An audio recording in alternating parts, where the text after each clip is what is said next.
Greetings, Barbara Evering Rose. I'm the founder of WOW, Women Optimizing Women.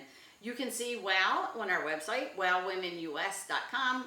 I invite you to the different pages, especially our resources section, where you're going to be able to see the dynamic pieces of WOW, the wellness, if you will, in our mind-body page, where you will see Joni Rampolla, who I have here today. She's a dietitian. I've known Joni for almost as long as I started WOW, which was back in 2012, and she has evolved into so many different things, with her core being the same. She's a dietitian, and she wants to help you get healthy. So Joni, welcome. Thank you for coming today. Yes. And of course, we always want to know, how did you get here from there? Because diet, controlling what you take, in each day, your caloric count, so forth, the types of food you're eating, what they're doing to the body, how they're affecting the body, has been so important to you for many years. So can you give us a little background here without going into too much detail, and just so we can understand a little more about you? Sure. So how I became a dietitian goes way back to my high school days. In high school, I used to call it passing out, but it wasn't. It was conscious. So I would, my head would start pounding. I would feel kind of nauseous. My vision would blur. I'd often walk into walls. I just couldn't think. It was like, oh my gosh, I have to just lay down. I'm not functioning my normal self. And so my mother would see me in this state quite often, and she started taking me to doctors, because when I was in this I have to lay down state, you couldn't wake me up. Where in the middle of the night, I'd wake up like that if you called me or touched me. So it was very different, and every doctor went, it sounds like she has diabetes. Let's give her the glucola drink and test it out. So I drink this little syrupy thing, and then they'd say, 1 or 2 points away from diabetes, where there was no pre-diabetes at that time. So they just said, she's fine, send her home. And I kept going home, and nobody ever did anything. And it was actually the 5th doctor that I went to in my senior high school year that he went, sit down on the sofa. And I sat down next to him, like, what, you're not going to give me the little glucola drink? And he goes, no, let's talk. Tell me what you eat in a day. I said, well, I wake up and I have a toaster pastry and orange juice, because the TV tells me that's a great healthy breakfast. That's what I do. My mother gives me money for lunch at school. Always a little entrepreneurial, try and pocket at least half of that money every single day. So I'd buy a good belly filler, a soft pretzel, I was in Philly, or a brownie, and that's what I did. And then I would kind of pass out, and then my mother would make me a beautiful dinner. But I get home from school every day and I couldn't function. It would just be like, I'm out. So this doctor, after my telling him what my day was like, he said, eat protein at breakfast. I was like, what? That's the dumbest thing I've ever heard. What does that even mean? But I started having a protein-packed breakfast. My grades changed. My mood changed. I never passed out anymore. I felt like it totally revamped who I was. And so I went to college. I'm like, I want to learn more about nutrition to understand me. I never thought of it as a profession, but I love it as a profession. I'm happy I did it. But my start wasn't that. It was just to understand what's happening in my brain when I eat too much sugar.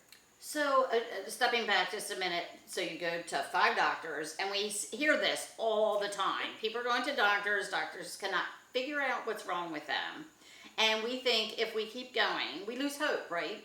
So we think if we keep going, or they keep sending us, kind of like that mechanic, I've got this rattle and I can't figure out what it is, and they keep replacing parts. And same thing with the doctors. They keep doing the same thing over and over, or trying different things.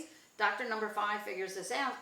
But what, again, was his diagnosis at that time? Did he tell you? I didn't have a diagnosis.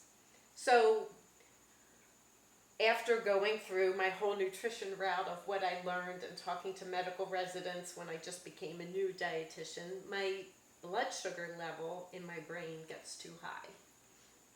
So I now do DNA genetic nutrition testing, and in testing myself, I have a mutation in how I process carbohydrates. I learned that. But But I knew that in high school, but it's just great information to understand about myself. We're very complicated, and you talk DNA. So, of course, my DNA, your DNA, and videographer, your DNA, is very different.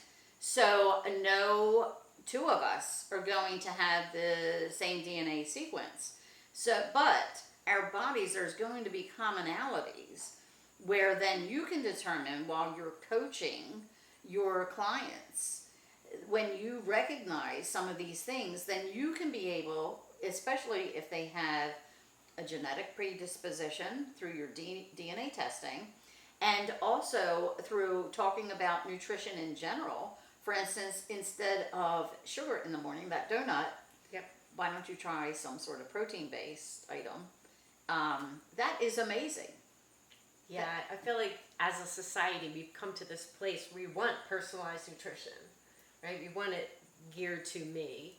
And actually, all humans, 99% of our genetics are the same. That's amazing. It's that 1% that gives us our skin color, our hair color, our eye color, or the differences in how our body processes food. I would have thought it would have been greater than that. We are all pretty much the same DNA, but those slight little changes in that 1% make us all seem very different. Speaking to a biology major here, I did not know that, so I can add that to my knowledge. So then you decide, I'm going to pursue this. I want to be a coach, if you will. I've worked in the profession. I've done my education. And now you have a business. Can you talk a little bit about that? I do. So I started my business October 2023 is what I call my launch, even though I kind of soft launched or dabbled in it a little before in earlier 2023. And I think two reasons why I started my business. One, I had lost my sister in 2021, and she was someone that had always struggled with her weight. She was over 100 pounds overweight, and I couldn't help her. She didn't want my help. It was just like pushing me away and like, I'll pay for you to work with somebody else. I'll do, like, I wanted her not to be in the situation that she was. So after she passed, which she was my best friend in the world, hardest thing ever, I thought, you know what? I want to help people that are more open so that they don't follow a similar journey. So that is one. And then the second reason I started my business was because I worked for, or still work for, Martin's Food Markets in Eldersburg. And in that role, I would see clients. I'd see probably about 10 people a week. It wasn't huge numbers, but about 10 people a week for 5 years. And then when COVID happened, 2020, they pulled the dietitian team out of the store and went, you know what, we don't want you attracting customers in the store anymore, so that's not happening. So for 3 years, I had people that either their doctor referred them to me or they saw me in the past, like, hey, I want to be seen, I want to be seen. I was saying, I don't do that anymore. I don't do that anymore. And then finally I got to the place, I asked my employer, like, is it okay if I actually do this? Just fill that need. So for those two reasons, I started a business. So because I had 3 years of people asking me, like that's how I opened my business. I went back to some of the same people and went, hey, I'm now going to do this privately. Like it's not the same financial situation. Like you have to pay me now.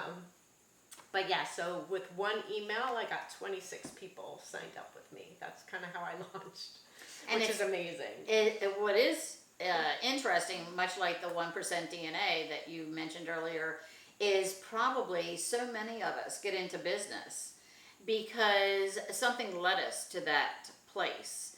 And I hear this story over and over and over again, and the stories are very different. A lot of times it's in part because of a traumatic experience, like the loss of your sister. And I know through a similar situation with a close friend, I think sometimes it's hope. You know, people lose hope. Sometimes they're not in the right mindset and they have lost hope. And we feel a sense of failure. but we can't own that. You know, we're not in control of other people. Absolutely. So for you in that situation, I know it was very hard for you.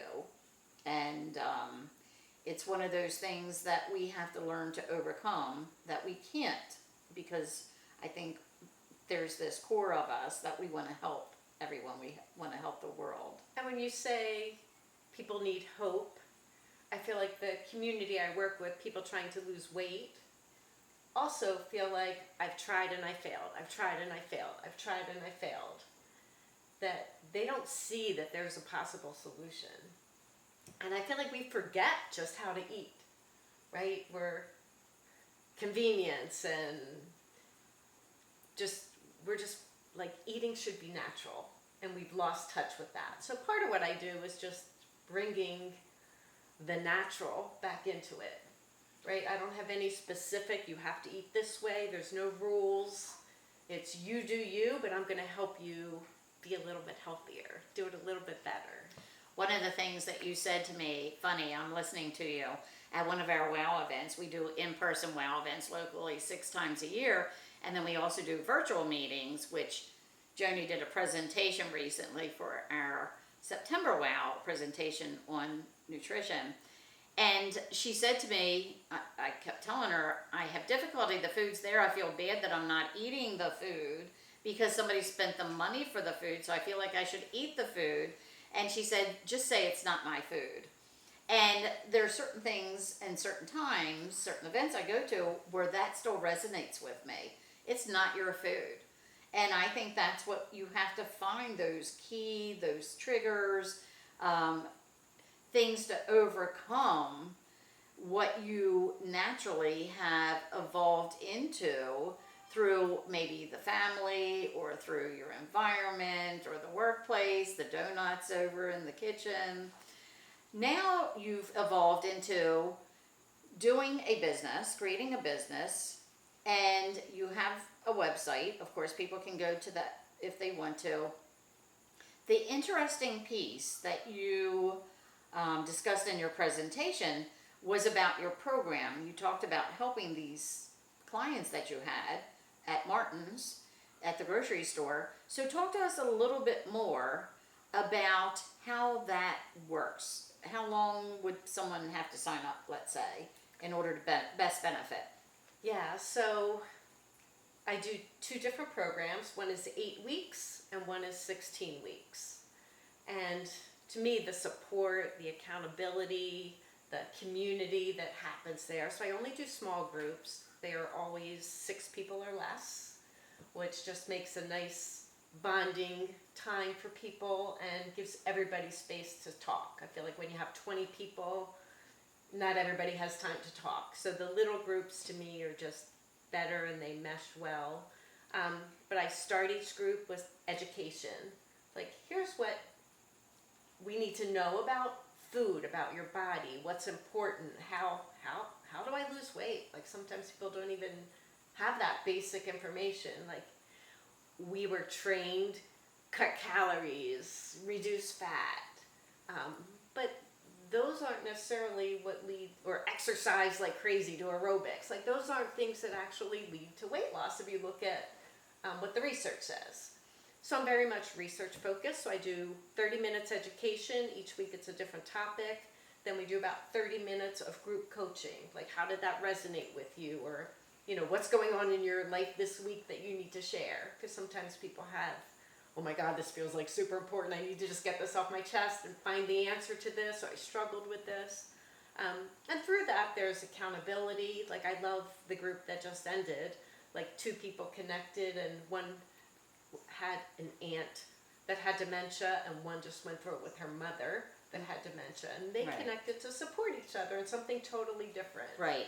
And it's like you just develop those nice community relations, and people are comfortable with each other, and it just works. In my last group, that was 16 weeks, everybody lost at least 20 pounds, which is amazing to me. That is amazing. And that's the wellness here at WOW. The ability to be able to reach out to people, to give you and provide each other with the level of expertise or the confidence you can refer other people to the members of WOW for a positive outcome. It may be learning, it may be building a website, it could be a shop owner with a retail store of some items that you want to learn more about, growing, gardening, so many things crop up. And like you said, during the process, during the relationship building, the referral process, you learn so much more, and you even create a sub-community, a subculture of people, and it could be men or women. Well, just happens to be professional business women. But you bring people together and they find commonalities and relationships that can be sustain the lifespan.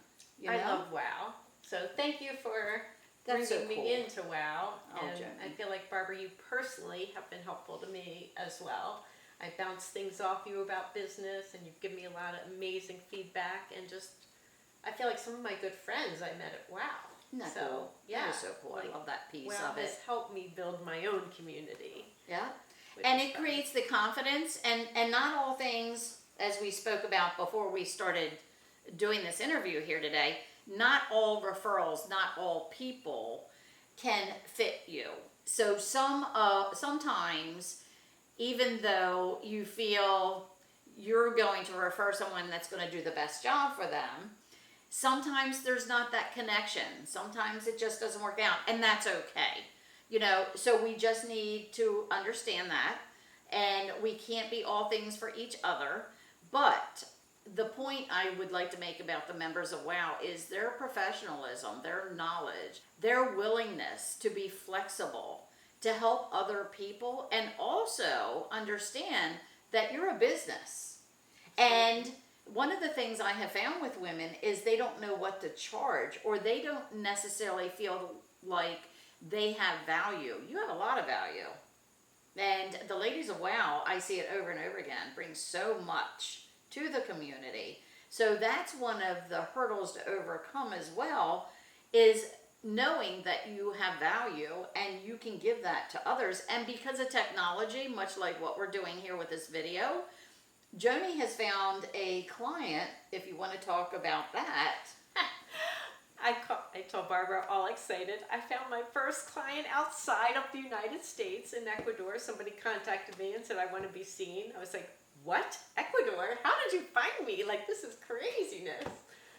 But yeah, she worked with me for a couple months, and it was very exciting. So that's what technology did. COVID just kind of fast forwarded everything here for us, and it gave us an opportunity to be more local. So how this person found Joni, she wasn't quite sure. Just, she Googled There meal you go, planning. the power I of have a- Google, and making sure that you're getting your name out there, that people are doing reviews, that you're creating a business profile. These are how people find you and your business all over the world, and making us local. And I think that's very powerful, that in itself. When you told me that earlier today, that just proves my point as I try to explain this process, that it comes from so many different ways. And that's the importance of WOW, to showcase the members of WOW in as many different ways as possible, so that you get the recognition, because sometimes you're busy doing your job and you don't have necessarily the time to do your SEO, your search engine optimization, or hashtags on whatever article you just posted in LinkedIn. There's just so many pieces to the puzzle, and it's a lot of work. Even though you don't have a brick and mortar, I don't have a brick and mortar, we are doing this through technology, and we can do things to help us. And I think it's amazing what you're doing, how you have transformed from being getting a W-2 job and relying on that, and I'm sure it was important to you, but then recognizing the power of your strength, your knowledge, your education, bringing that all together, the experience, what you were providing toward your employer or for your employer, and now taking it to what you truly love. So kudos to you. And I've actually just expanded and brought on another dietitian working with me, so I'm not solo anymore. You're building an empire. I'm building, and I am partnered, have a personal trainer, have somebody that does hypnosis that doesn't work for me, but they're in my community. That's amazing. And again, it kind of like you attract. You end up Yeah. being a magnet, if you will, and vice versa. Sometimes you're the positive side, sometimes you're the negative side. But you create this community within a community, the community of WOW, and it's just amazing to me how far you can go. So I'm sure we're going to see a lot more of you. Should we go to your website so that we can learn more about you? I know you're on the WOW website, as I said, under our resources page, Mind and Body. Joni had paired up with Laurel Brennan of Root Causology. I would love for you, I invite you to go to our resources page because that captures the essence of some of the members of WOW, and you can learn a lot more about her that way, or you can go to your website. Yes, my website is nutrition coaching for is a number, you is a letter, nutrition coaching for you.com. And I think you will learn so much. I think if you've given up on yourself and some of what Joni has discussed here today resonates with you, you can relate to some of the topics, especially having a medical condition, especially having nutrition problems, weight loss, whatever it happens to be. She will then help guide you, and her classes, as she said, are far-reaching. The fact that we have technology happening and we're making that a viable part of our business enables you to take time, and I'm sure you have regularly scheduled times that you meet with these people. Can you tell us what that is, what that looks like? Is it evening, daytime? It could be any. I do evening, daytime, and weekends. Lots of times available. It's just kind of every week is different. I don't have set. If I do classes, it's usually Monday or Tuesday nights, but during football season, it will be Tuesday nights. We gotta set our priorities. Go Ravens! So, in essence, what we have is Joni Rampolla, a dietitian, who has come to you today with WOW, Women Optimizing Women. Barbara E. Ringrose, I'm the founder of WOW, and you can see us at wowwomenus.com. Stay well. Bye, thank you.